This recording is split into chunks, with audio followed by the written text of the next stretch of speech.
النبي الكريم وعلى آله وصحبه أجمعين.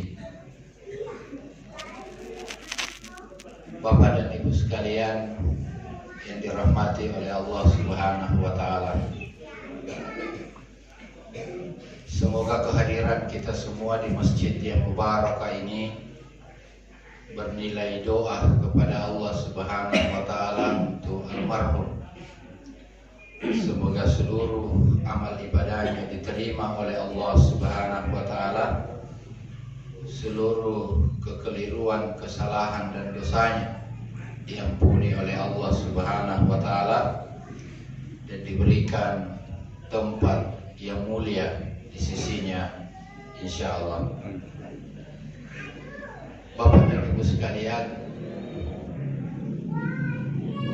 apa yang dialami oleh almarhum orang tua kita, tokoh kita, adalah merupakan sesuatu yang lumrah terjadi di dalam kehidupan ini. Karena setiap yang namanya hidup pasti akan mengalami kematian.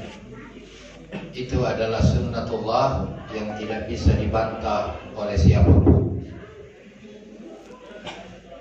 Sekalipun manusia sampai hari ini dengan ilmu pengetahuan dan teknologinya berupaya untuk mencari jalan bagaimana manusia untuk tidak mati, tapi ternyata apa yang difirmankan Allah Subhanahu wa Ta'ala, allazi khalaqal mauta wal hayata, itu adalah sesuatu yang tidak bisa dihalangi oleh siapapun, setinggi dan sehebat apapun ilmunya manusia. Karena kematian ini adalah sesuatu yang mutlak terjadi di dalam kehidupan kita, maka kita ini sebagai hamba Allah Subhanahu wa Ta'ala yang masih diberikan kesempatan untuk hidup, maka segala peristiwa yang terjadi, khususnya peristiwa kematian seperti apa yang dialami oleh almarhum ini, menjadi sebuah ibrah, pembelajaran bagi kita untuk kita senantiasa mengingat bahwa pada saatnya saya akan mengalami berpisah antara roh dan jasad kita. Karena itu kita senantiasa memohon kepada Allah Subhanahu wa Ta'ala agar di akhir hayat kita Allah mematikan kita dalam keadaan beriman dan husnul khatimah. Bahkan mematikan kita dalam keadaan beriman kepada Allah, dan bahkan Allah berkenan kita mohon untuk mematikan kita dalam keadaan kita bersujud beribadah kepada-Nya. Karena hanya dengan pertolongan Allah Subhanahu wa Ta'ala kita akan bisa merasakan kemudahan di dalam sakaratul maut. Salah satu yang dijamin oleh Allah Subhanahu wa Ta'ala berdasarkan sabda Rasulullah adalah orang yang mampu mengucapkan kalimat la ilaha illallah di akhir hayatnya. Ada sebuah kejadian, seorang ustaz menjaga rumah sakit Islam di Jakarta yang bernama Ustaz Komarudin.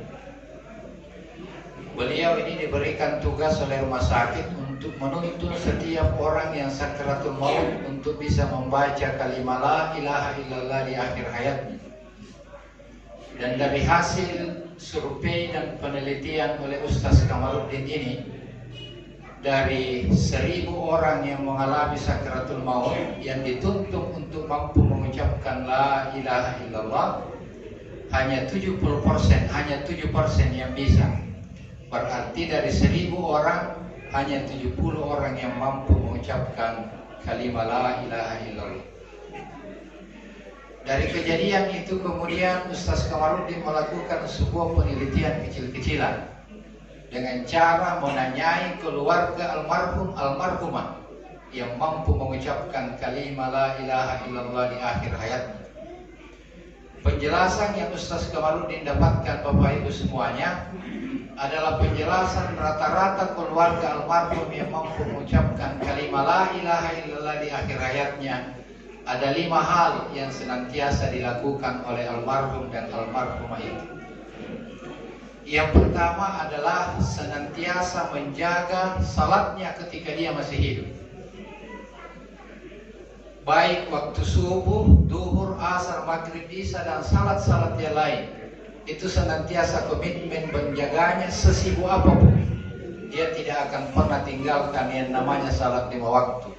Karena salat 5 waktu ini Bapak dan Ibu sekalian adalah merupakan kewajiban, khususnya bagi kita laki-laki yang tidak ada sama sekali dispensasi dari Allah, kecuali pada saat kita kehilangan akal sehat alias gila. Yang kedua, informasi yang didapatkan oleh Ustaz Kamarudin adalah orang yang mengucapkan kalimat la ilaha illallah, dari 7% itu adalah mereka-mereka yang senantiasa komitmen dalam hidupnya membaca Al-Quranul Karim. Dimanapun dia berada, sesibuk apapun dia, di waktu-waktunya dia senantiasa membaca Al-Quranul Karim, sekalipun itu tidak tamat, tapi dia selalu membaca. Dan ini harus kita kembali camkan Bapak Ibu sekalian, karena budaya membaca Al-Quran rupa-rupanya tergeserkan dengan kehobian kita membaca WA, Facebook, dan lain-lain sebagainya. Mari kita kembali meresapi dan merenungi bahwa Al-Quran ini adalah merupakan petunjuk dari Allah Subhanahu wa Ta'ala, dasar kita untuk menjalani kehidupan kita. Dan barang siapa yang membaca Al-Quran, tidak ada bacaan selain Al-Quran yang Allah jamin, Rasulullah jamin untuk kita mendapatkan pahala. Dan itu yang menyebabkan orang-orang yang pada akhir hayatnya mampu mengucapkan kalimat la ilaha illallah. Kemudian yang ketiga Bapak Ibu sekalian adalah orang-orang yang senantiasa istiqamah di dalam perjalanan kehidupannya untuk bersedekah setiap berapapun yang dia punya. Sekalipun itu 1.000, 5.000, 3.000, ketemu dengan orang, itu senantiasa ada niat untuk bersedekah. Dan itu ditulis oleh Ustaz Kamarudin dalam sebuah tulisan singkatnya tentang hasil penelitian yang dia lakukan ketika dia bertugas di Rumah Sakit Islam Jakarta. Karena itu budaya sedekah bagi sebagian orang ini diupayakan untuk kita camkan baik-baik, karena ini akan mengantar kita pada kemudahan sakratul maut.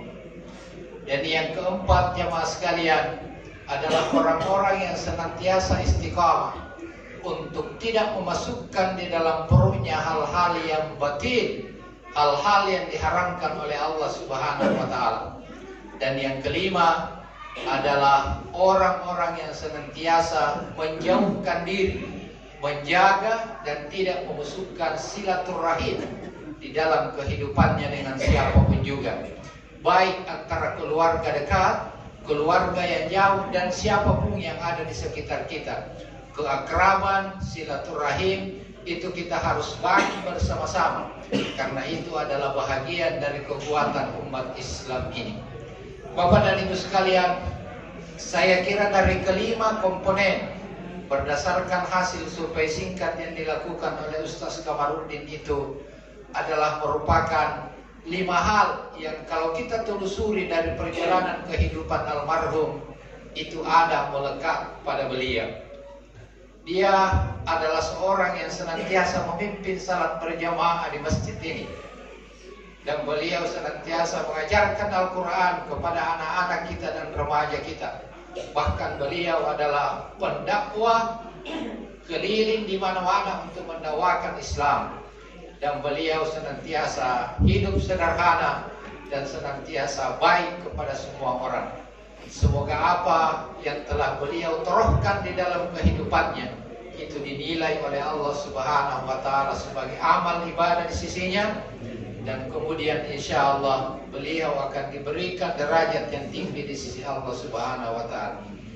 Kematian ini pula Bapak dan Ibu sekalian harus senantiasa ingat, karena kadangkala hari ini kita sehat, kita berjalan bersanda gurau, Bahkan almarhum menurut informasinya sore-sore itu masih bersanda gurau. Ternyata jam 1 malam beliau dipanggil oleh Allah Subhanahu wa Ta'ala. Dan itulah rahasia Allah Subhanahu wa Ta'ala yang tidak pernah terbuka dan kita tidak pernah tahu. Boleh jadi hari ini kita sehat, tapi kita kembali kepada Allah Subhanahu wa Ta'ala. Karena itu kita harus mawas diri, dan tidak ada satupun manusia yang bisa terhindar dari yang namanya kematian. Itulah Allah berfirman yang saya bacakan tadi, Qul innal mautal ladzi tafirruna minhu fa innahu mulaqikum tsumma turadduna ila alimil ghaibi wasyahadah wa yunabbiukum bima kuntum ta'malun. Kemanapun manusia lari, terkunci rapat pun di dalam tempat yang tersembunyi, pasti kematian, al-maut itu akan datang. Karena itu, mari kita menata kehidupan kita ini sesuai dengan petunjuk Allah Subhanahu wa Ta'ala. Banyak kesibukan dunia yang kita harus lakukan, tapi jangan melupakan konsep ibadah kepada Allah. Karena hanya dengan itulah dunia ini kita akan tinggalkan, dan kita semua berharap masuk di surganya Allah Subhanahu wa Ta'ala. Dan kata Imam Al-Ghazali, jemaah sekalian, puncak dari seluruh kebahagiaan yang manusia rasakan adalah kebahagiaan pada saat seorang hamba mampu melihat dan mendengarkan Allah Subhanahu wa Ta'ala membacakan ayat-ayat Al-Qur'annya nanti di surga. Dan hanya orang-orang yang bisa mendengarkan dan melihat langsung Allah membacakan Al-Qur'annya, firman-firmannya, hanyalah orang-orang yang masuk ke dalam surganya Allah Subhanahu wa Ta'ala. Semoga Allah memberikan karunia kepada kita semua supaya kita bisa berkumpul di surganya Allah Subhanahu wa Ta'ala kelak untuk merasakan sebuah kebahagiaan, puncak dari sebuah kebahagiaan. Dan ini hanya akan bisa dirasakan ketika 5 komponen itu tadi kita mampu wujudkan di dalam kehidupan ini.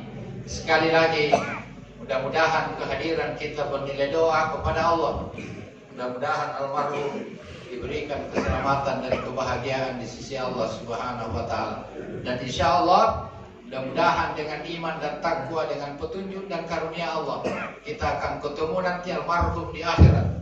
Kita akan ketemu nanti di surganya Allah Subhanahu wa Ta'ala insya Allah, untuk merasakan pembalasan dari Allah dari seluruh apa yang telah kita lakukan untuk taat kepada Allah Subhanahu wa Ta'ala. Saya kira dengan adanya kejadian seperti ini menjadi pembelajaran.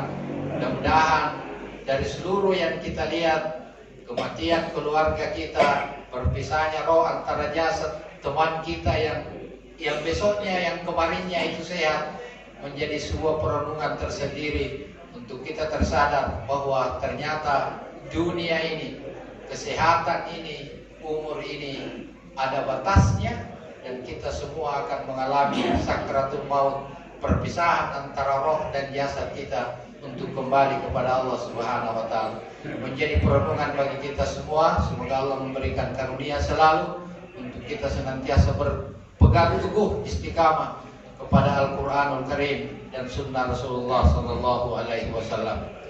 Demikian yang dapat kami sampaikan, Bapak Ibu semua. Sekali lagi terima kasih semuanya atas kehadiran kita. Mudah-mudahan almarhum sekali lagi diberikan kemuliaan di sisi Allah Subhanahu wa Ta'ala, dan seluruh keluarga yang ditinggalkan mampu menerima ujian cobaan ini sebagai sesuatu insya Allah kita terima dengan sabar, kita akan mendapatkan pahala dari Allah Subhanahu wa Ta'ala. Wabillahi taufiq wal hidayah. Assalamualaikum warahmatullahi wabarakatuh.